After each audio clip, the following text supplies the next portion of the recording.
And welcome to the JAMEEL RAWLS show. And today I'm going to be going over my experience of the educational system growing up and what education means to me today. And we're going to go over some education for the listeners. Now, first and foremost, I'm from Michigan, from the Muskegon area, Muskegon Heights area. I ended up going to school, a lot of different schools.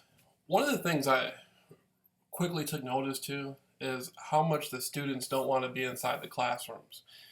Growing up, I used to see a lot of students that just did not want to be in school. Uh, there was a few of them who enjoyed it and who got good grades, but the majority of them that went to school did not want to be there. And the students came from all walks of life. I remember one high school I went to, it was really nice high school, and I was shocked at how many of the privileged students were on drugs. They would do things like snort Adderall pills, snort Ritalin pills, smoke pot. Even in high school, they wanted coke. They wanted to snort coke. And some of these students were like on the upper preppy, scale. Nice. As soon as they turned 16, they got a really nice car. Parents, really nice houses on the lake. And it kind of boggled my mind that they were so into getting drunk and using drugs. And looking at the black community in Muskegon Heights, oftentimes I see crack smokers, crackheads. I'm related to, there's people I'm related to who abuse drugs, those sorts of drugs. And so I would see in impoverished, in very poverty-stricken neighborhoods, crime-stricken neighborhoods, people abusing cocaine. Then I would see in upper-class neighborhoods in the Grand Haven area, Spring Lake area, I would see, students who didn't need to ask for anything, using the same drugs, using cocaine, using pills, ecstasy. And so it made me really think,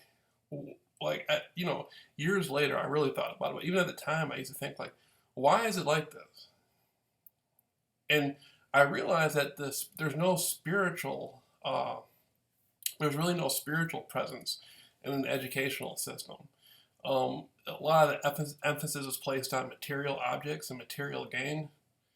Like, you will, at some point in the future, be able to make this amount of money.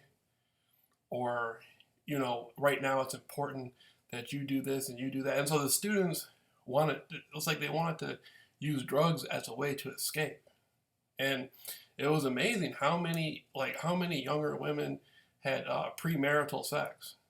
And it just was going through high school. I used to see all sorts of stuff, and I used to be like, wow.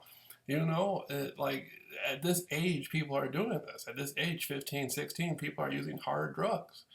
And I sit there and watch my classmates do stuff like that. And I wasn't interested in the education. I didn't like school. I did not like the public. I'm in the private schools, public schools. I've been to inner city schools. I've been to schools out in rural areas. I went through all sorts of schools. And at the end of the day, my impression of the educational system was it's not really based on the spiritual, psychological, educational development of the student, especially with prayer being removed out of the school. You never hear God spoken of in the school, unless, of course, maybe you go to a Catholic school or whatnot. But, it was very interesting. And one of the subjects I kept coming across, at least in my era in school, from time to time, you would hear the Cold War. And the educational system, at least, where I grew up at, did nothing to teach people about the Cold War. It did nothing to teach people about the facts of America's relationship with the Soviet Union. Matter of fact, it lied more than anything. The educational system told lie after lie to the students about world history and world politics. And becoming an independent researcher and doing a lot of conspiracy research, I was able to examine those lies and address those lies and gather the proper information for myself. But I still look at my classmates. They're out in the workforce. These people are married. They're working jobs. And a lot of them, I wish the best for all of them. But I've come across a lot of them that look very unhappy. And I realized, these people believed in the educational system. Their parents probably believed in it. They believed in the money they were spending on college when they went there. Did they know they were being misled and lied to? That's part of the whole thing, and so I encourage people now more than ever to keep education going, to keep learning, keep studying. Right now, we're gonna go to we're gonna go to some stuff on the Cold War. One of the biggest lies we were taught in school was that the Soviet Union was a serious threat to the United States of America, and we as Americans did not know what the Soviet Union was up to, and we were to be afraid of them. And at any minute they could drop the bomb. I remember even when I was in first, second grade, we hid under our desk at one time. Now that I have the proper education on the subject, I realize that much of that is not true. That the Soviet Union was actually built by American companies, and so that's one of the educational lessons I think for the youth growing up today is to re-examine what was going on with the educational system back in like going back to at the last era of the 80s primarily, and why were people living in fear? Why were people not being educated properly? And we're going to look at some educational material dealing, and I'm going to leave a link up. I'm going to leave some links up. A Cosmopolitan Project, Dream Worlds of Mass Culture. This is a newspaper article from the New York Times, June 4th, 1929. Dreams of Mass Culture. Soviet industry gets American aid. Contracts involving millions with industry here are disclosed. So,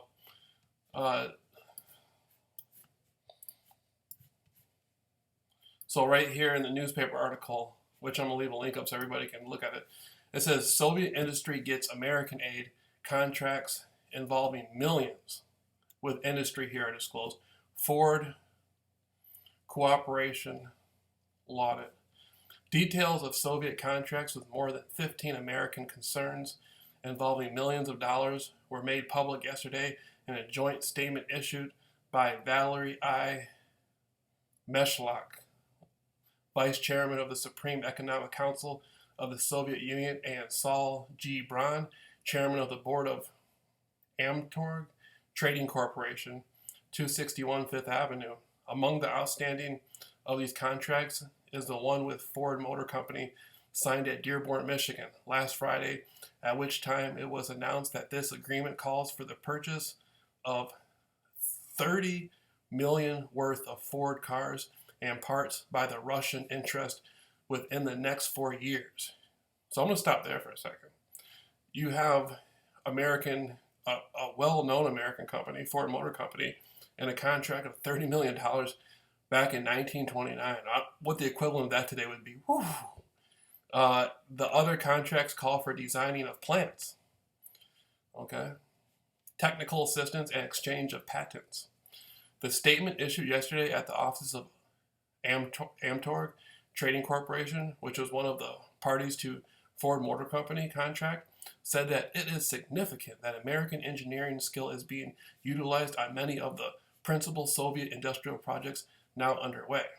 So, this is a very, very interesting article.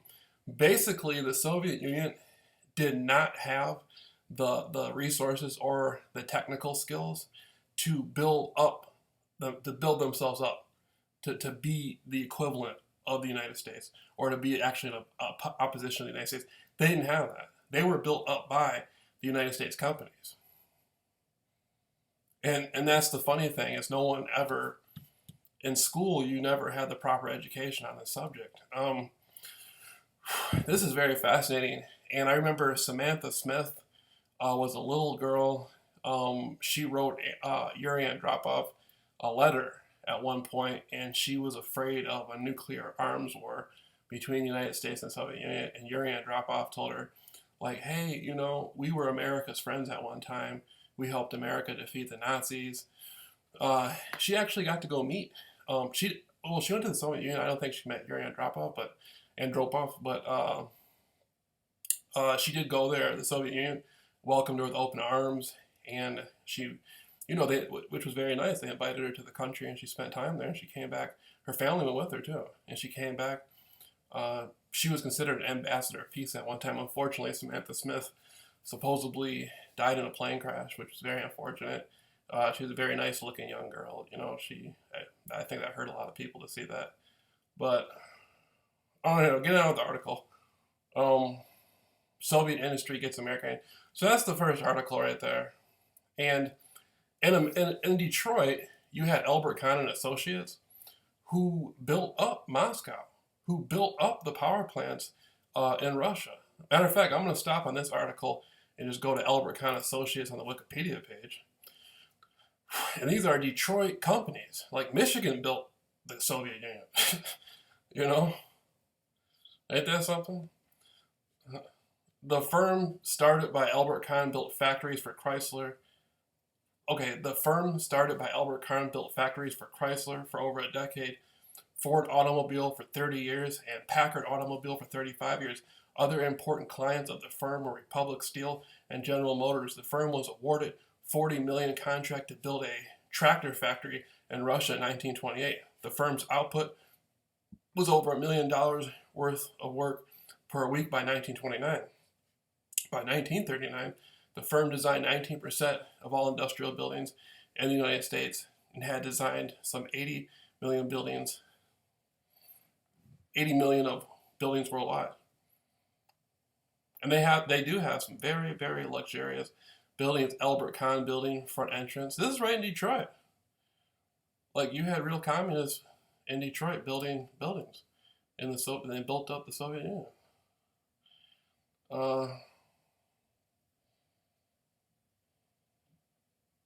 Albert Kahn established a Detroit firm in 1895. This is just basic stuff. I'm going to go back to the article. Okay, a cosmopolitan project. At the start of the first 5-year plan, Soviet engineers came to visit Albert Kahn. Okay, so that's the guy we were just talking about. At the start of the first 5-year plan, Soviet engineers came to visit Albert Kahn Company Incorporated of Detroit.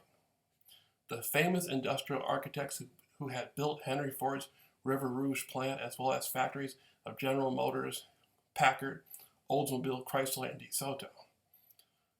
This was around the time of the Prohibition. I wonder what Kahn and Associates were doing. I wonder if they were concerned with the Prohibition. It was and Detroit is full of little tunnels and stuff during the Prohibition. A good friend of mine, his grandmother owned a house in Detroit going back to the early 1900s, and she had hidden cellars in her basement where they would keep booze at during the Prohibition. It was in 1928, because they would bring it from Canada. They would bring the booze in from Canada, right over from Windsor to Detroit across the Little River right there. And they'd sell it down, eastward or southward or westward. It was in 1928, the most extraordinary commission ever given. An architect came in the door unannounced. In that year, a group of engineers from the USSR came to the Kahn office with an order for a 40,000 tractor plant at this is a Russian word, Chelyabinsk,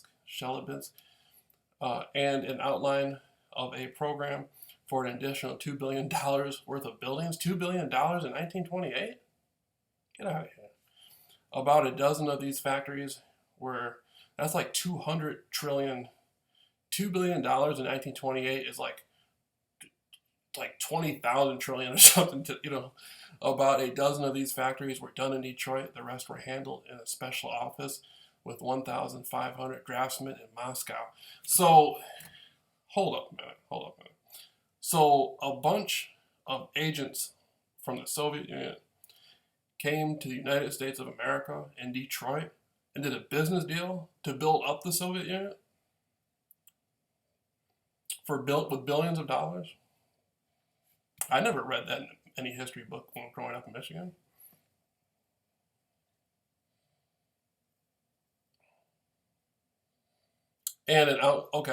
According to Anthony Sutton, the Cold War historian who documented this case, the first outline of a program presented to the Kahn organization in 1928 was nothing less than the first. And Anthony Sutton, he's a well-educated man coming from the Hoover Institution or Hoover Foundation, I believe. Cultural for the masses, and second 5-year plans of socialist construction, and authorizing this act of extreme cosmopolitanism, Stalin envisioned a U.S. capitalist firm as designer of Soviet socialist industrialization. Wait a minute. Oh, stop here. Joseph Stalin Imagine the United States of America as capitalist, the designer of the Soviet Union. Get out of here. A factory produced Fords and tractors were prefabricated in Detroit by Albert Kahn Company and shipped to Stalingrad in 1929, where it was assembled under the direction of American engineers, a contract under which the Kahn Company became consulting architects to the Soviet Union was signed in early 1930. The Kahn Group undertook design, architectural, and engineering work for all heavy and light industrial units projected by Gosplan, Kahn's chief engineer in the USSR. Skrimgor was chairman of the Besaneka Building Committee. This is what he wrote. Skrimgor wrote, I know I'm not pronouncing that correctly, but the Albert Kahn unit was engaged to control, teach, and design all light and heavy industry. By the end of the second year, we controlled in Moscow and from Moscow branches in Leningrad, Krakow, Kiev, Dnipropetrovsk, Odessa, Sverdlovsk, Novosibirsk, 3,000 designers and completed design of buildings costing, these are Soviet figures, 407 million rubles. That's amazing. So this article shows photographs of the mass production, and this is during the this is the height of the industrial age. Like, this is extremely impressive to look at this. And just defeating the Nazis, that's exactly what the Americans and the Soviets did, was they blew up all the Nazis. Anywhere the Nazis kept gas in Europe, gasoline or oil, or their plants, they defeated the Nazis more economically than militarily. Dreams of mass culture. Steel plant at Gary, Indiana. Construction began in 1906 by Fern and Company that provided the model for USSR's Wait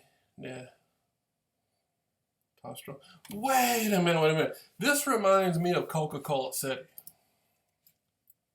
Get out of here.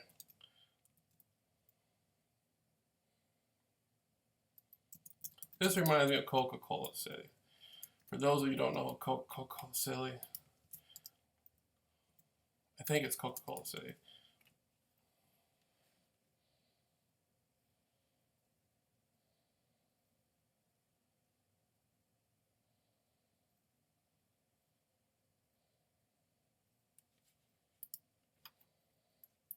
Hold on a second.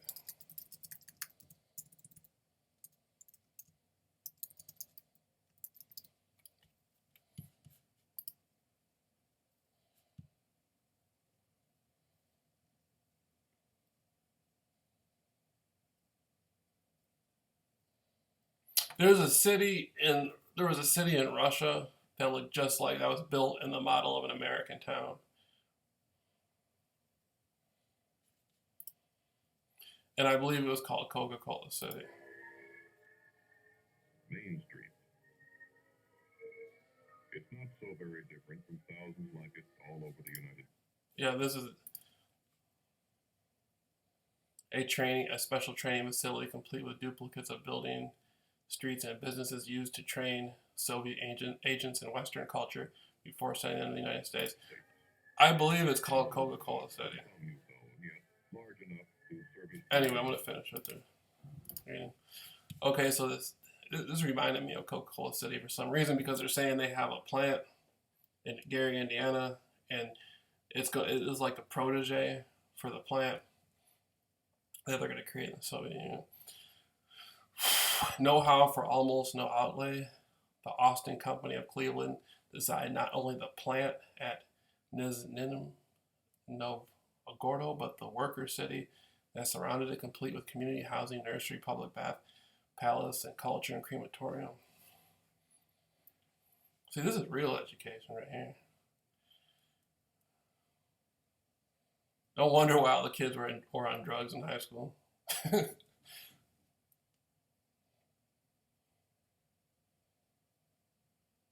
Culture for the masses. The technology transfer included trained personnel high up in the Soviet Economic Administration.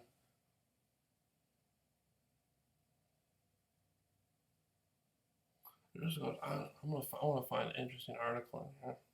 I'm gonna leave the link up, of course, but this is gigantic. Margaret Bork White Mag Tort. I can't even pronounce it. 1931. Gigantic, huge building built in the Soviet Union by American companies.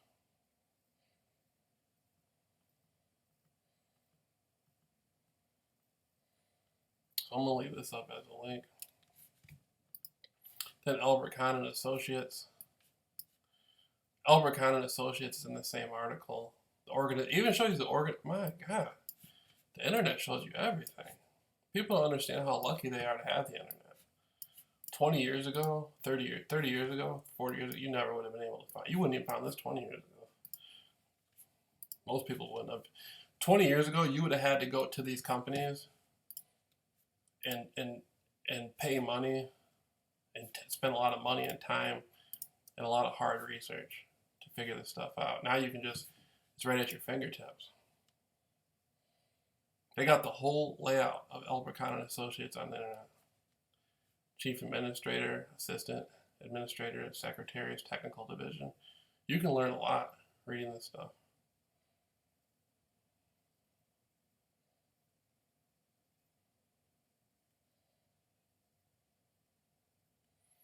If you really wanted an education, don't go to college.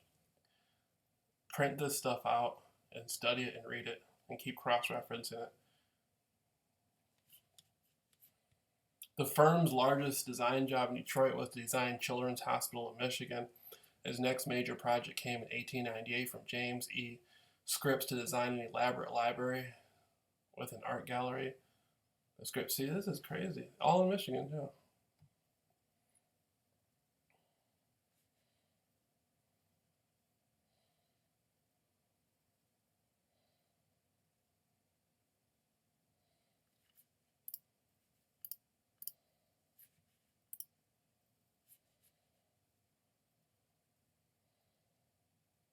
These buildings were huge. Albert Kahn's historical.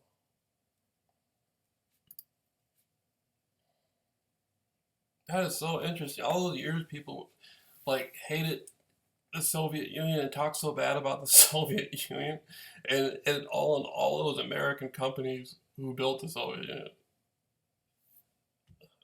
That's unbelievable.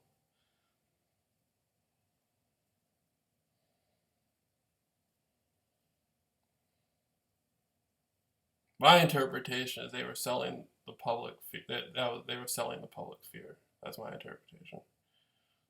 Oh, that's beautiful building.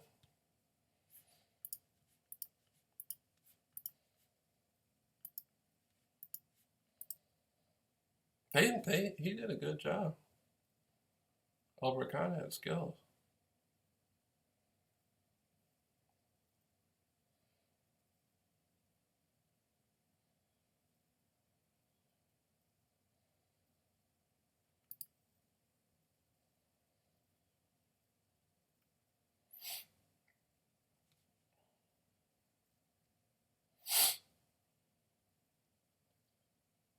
On the JAMEEL RAWLS show, and I'll leave the links for people to check out. And I guess this could be a really useful project if somebody was in high school or if they were in college and they wanted to do something unique. They could read these articles, read this information, print the newspaper clippings out, and produce a well documented presentation.